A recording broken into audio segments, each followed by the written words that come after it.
The Angel of Darkness? Where to begin?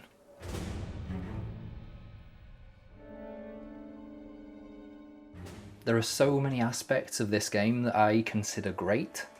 The premise, its plot, mythology, characterization, music, direction, level design, animation, all mwah. I'll often see people say that the Angel of Darkness can be summed up as Lara Croft on the run, but I love how that's just the tip of the iceberg, how that's just how everything starts before the real story of Angel of Darkness begins. The writer, Murty, crafted the game version of a crime fiction alternative history gothic bestseller, where the protagonist stumbles into a nasty situation, only to slowly begin to unravel something so much bigger than herself, with the dark roots that reach back into the mists of time. Before this game, we were treated to some really fun adventures, but they often had fairly thin stories. Lara would search for a mysterious and obviously semi-supernatural artifact. This time, paintings. It starts as a quest with all the hallmarks of an art theft heist. But again, tip of the iceberg.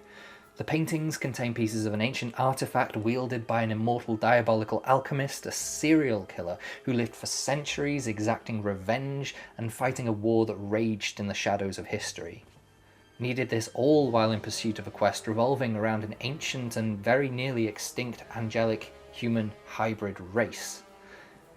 Mix all of this with ancient secret societies, mafia mobster characters, assassins, shapeshifters, soldiers, reporters, art dealers, scientists, supernatural knights, monstrous experiments, and a hooker with a heart of gold, and you're looking at one of the finest stories ever devised for Tomb Raider. Lara herself felt like a wonderfully natural progression from the events of the previous games, showing traits of PTSD and being on the steps to recovery following a traumatic point in her life. As written in one of the old development call sheet documents, Lara is short-fused rather than laid back, and her voice often contains barely concealed anger at pretty much everything. It's something that Jonelle Elliott captured perfectly. Lara rarely exudes such ferocity and strength or comes across as dangerous as she does in The Angel of Darkness. The environments and level design are quite honestly some of the coolest we have ever seen, and along with it being my personal favourite visual style, the lighting and ambience goes such a long way to make everything look appealing, whether it be a dingy Parisian backstreet, an ancient trap-filled tomb, a cosy little apartment, or a greenhouse full of giant mutated carnivorous plants. The level of detail in a game from 2003 is such a testament to the developers. And then everything is just wrapped up so beautifully in the compositions of Martin Iveson and Peter Connolly.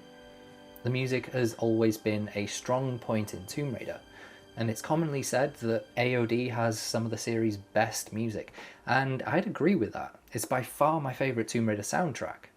So the main theme itself is so grand and haunting and poignant, but there's such a strong atmosphere that can be found in some of the calmer pieces, such as By Moonlight and The Search for Eckhart, where you can hear the dark, foreboding tension just sort of bristling away beneath the surface.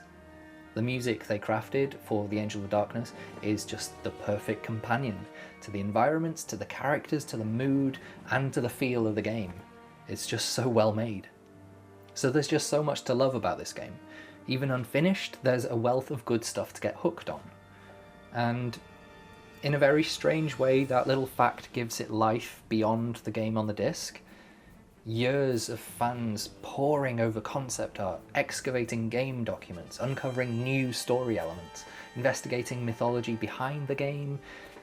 It just fits in perfectly with the notion of tomb raiding, and the very activity of delving into history and piecing together snippets of the past, working out who and what fits where within the story confines. It just fits perfectly within the concept presented in The Angel of Darkness itself.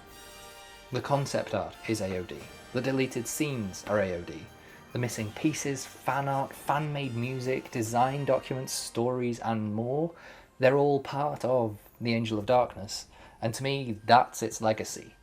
In a totally unintended way, it's transcended the normal medium of a video game, and become a multimedia cult classic, summed up by the great things you find hidden in the recesses of history, and the wonders that can be found in the darkness. Happy Angel of Darkness Month.